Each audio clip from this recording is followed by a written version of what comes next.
Aesthetic का मतलब क्या होता है? मेरे को नहीं पता गूगल पे क्या डेफ़िनेशन है, बट अगर मैं अपने ओपिनियन की बात करूँ, फॉर एग्ज़ाम्पल लो मैं किसी जगह पे गया हूँ, किसी मे बी शादी पे गया हूँ एंड वहाँ का जो मैरिज पैलेस है, वो कुछ ज़्यादा ही खूबसूरत है एंड मैं उसको देख के बोलूँगा यार, वॉव! ये मेरी आँखों को खूबसूरत लग रहा है, मेरे को एस्थेटिक लग रहा है। तो एस्थेटिक मेरे को ये लगता है एक जेनज़ी टर्म है उन चीज़ों के बारे में, जो हमें मैजेस्टिक लगती हैं, आँखों से देखने में खूबसूरत लगती हैं। अब ये तो मैंने जगह की बात करी, तो इंसान होके एस्थेटिक दिखा जा सकता है। वेल येस, काफ़ी बंदे ऑलरेडी दिख रहे होंगे, स्पेशली अगर तुम इंस्टाग्राम पे जाओगे, तुम्हारी फीड में आएँगे कुछ सुंदर-सुंदर लोग एंड वो easily instant of likes, views अपनी सिर्फ़ लुक्स के बेसिस पर लेके चले जाएँगे, just because they look so good, they look aesthetic. तो एज़ अ मैन तुम कैसे एस्थेटिक दिख सकते हो, इसके बारे में बात करते हैं। सबसे पहली चीज़ आती है एस्थेटिक दिखने में इज़ योर हेयर स्टाइल। तुम्हें डी एस्थेटिक भी कर सकते हैं बिल्कुल ही बेकार, I don't know D aesthetic कोई वर्ड होता है, बट एक्सट्रीमली तुम्हारी लुक्स बिगाड़ सकते हैं। मेरे साथ हुआ हुआ है, मैंने पर्सनली एक्सपीरियंस किया हुआ है। क्यों? क्योंकि मैं ना एक्सपेरिमेंट कर रहा था अपने हेयर्स के साथ एंड बैड हेयर स्टाइल्स मैंने बहुत सारे रखे हैं, तो I know what it means जब आपका हेयर स्टाइल बैड होता है। व्हेयरएज़ गुड हेयर स्टाइल्स भी रखे हैं मैंने, जिसमें लिटरली बंदों ने नीचे कमेंट किया कि bro you are looking aesthetic.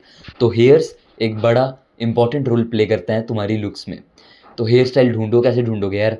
Personally मेरे पास कोई मैजिक पिल तो नहीं है एंड एक हार्ड वे ही है मेरे पास। वो हार्ड वे ये है कि एक्सपेरिमेंट कर के ढूँढो। मैंने तो यही किया है, पहले बाल छोटे किए थे, फिर लंबे होने दिए एंड लंबों में भी एक्सपेरिमेंट किया, कभी मिडल पार्ट किया, कभी कुछ किया एंड फिर जाके मेरे को 2-3 ऐसे हेयर स्टाइल्स मिले जो कि मेरे स्कल शेप को सूट करते हैं एंड मेरे को पहले से बेटर लुकिंग बनाते हैं। You have to stay in good hygiene, अपने कान वगैरह साफ़ करके रखने हैं।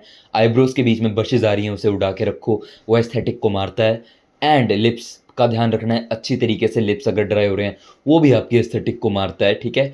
और मैं यही कहना चाहूँगा अगर आपको दाढ़ी ऐसी आती है, वो भी आपकी एस्थेटिक को मारता नहीं है, वो तो मार के भी और मारता है। तो इसीलिए ऐसी बियर्ड को हटा दो एंड अगर नहीं आती बियर्ड, जैसे मेरे को अभी नहीं आ रही, मेरे को मेबी फ्यूचर में आए, तो मैं अभी क्लीन शेव लुक मेंटेन करके रखता हूँ एंड आप भी क्लीन शेव लुक मेंटेन करके रखो। बट अगर ऐसे बियर्ड आती है तो वो रखो, वो और ज़्यादा एस्थेटिक दिखाती है आपको। ग्रूमिंग का बेसिक मतलब होता है प्रेज़ेंटेबल दिखना, प्रेज़ेंटेबल दिख जाओ एंड हम सबको बचपन में सिखाया ही जाता है कि ग्रूमिंग क्या होती है, बेसिक ग्रूमिंग तो हम सबको पता ही होती है, तो वो मिस नहीं करनी है। मेक श्योर कि वो तुम मिस ना करो। ट्रस्ट मी गाइस, तुम जितने मर्ज़ी सुंदर हो जाओ, लेकिन अगर तुम्हारा फैशन सेंस अच्छा नहीं है, स्पेशली 2026 के ट्रेंड्स के अकॉर्डिंग, तो सैडली कहना पड़ेगा तुम एस्थेटिक नहीं दिख पाओगे।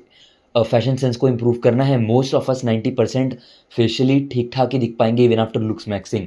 तो हमें और चीज़ें करनी पड़ेगी to look more attractive, alright.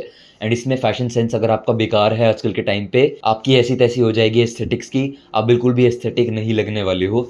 तो मैं कहूँगा ये चैनल्स को देखो फैशन सेंस जो अच्छा बताते हो, मैं तो नहीं बताता हूँ। I would say be your best ji को देखा करो, ये अच्छा फैशन सेंस बताते हैं इन माय ओपिनियन।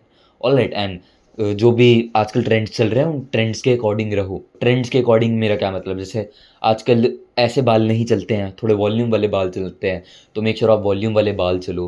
कपड़े ट्रेंड के अकॉर्डिंग पहनो। तुम थोड़ा वियर्ड सा कंसीडर किए जाओगे, स्पेशली आजकल के टाइम पे अगर तुम नियॉन कपड़े पहनने लग गए, जो कि बिल्कुल भी ट्रेंड में नहीं है। फ्यूचर में भी जैसे-जैसे ट्रेंड बदलेगा, उसके साथ-साथ तुम्हें भी चेंज करना है अगर तुम एस्थेटिक दिखना चाहते हो for your life time. Skin, अब स्किन से मेरा मतलब है क्लियर भी होनी चाहिए तुम्हारी, ग्लोइंग भी होनी चाहिए। ये दोनों ही चीज़ें तुम्हें चाहिए। अब ये कैसे आएगी? देखो मैंने बहुत सारी वीडियोज़ बनाई हैं, तो उन्हें जाके मैं कहूँगा देखो एंड तुम्हें पता लग जाएगा स्किन के बारे में तुम्हें क्या-क्या करना है। कोई बुलशिट नहीं है, जाके देखो रियलिस्टिक टाइम पीरियड भी बताया है कितने टाइम में स्किन अच्छी हो जाएगी, तो उन्हें करो। एंड उसमें करना कुछ भी नहीं होता, बेसिकली अपनी हेल्थ वगैरह इंप्रूव करनी पड़ती है और मैंने कुछ बेसिक स्किन केयर के बारे में बताया है। तो एक क्लियर स्किन जिसपे पिंपल ना हो, बिकॉज़ जैसे पिंपल आ गए पूरी स्किन की ऐसी-तैसी हो जाती है, पूरे फेस की एस्थेटिक मर जाती है। और अगर स्किन ऊपर से ग्लोइंग भी है तो मतलब सोने पे सुहागा हो गया, वो और भी ज़्यादा तुम्हें एस्थेटिक दिखाने वाली है। तो make sure to focus on that. And last मैं इसको पॉइंट में नहीं ऐड करता हूँ, but in general attractiveness, grow out your facial bones. How will you grow it out? By watching my videos. मैंने पूरा चैनल ही इसके ऊपर बना रखा है कि आप अपनी फेशियल बोन्स को कैसे ग्रो कर सकते हो और कंप्लीट लुक्स मैक्सिंग की चीज़ें आती रहती हैं। तो you should definitely watch them.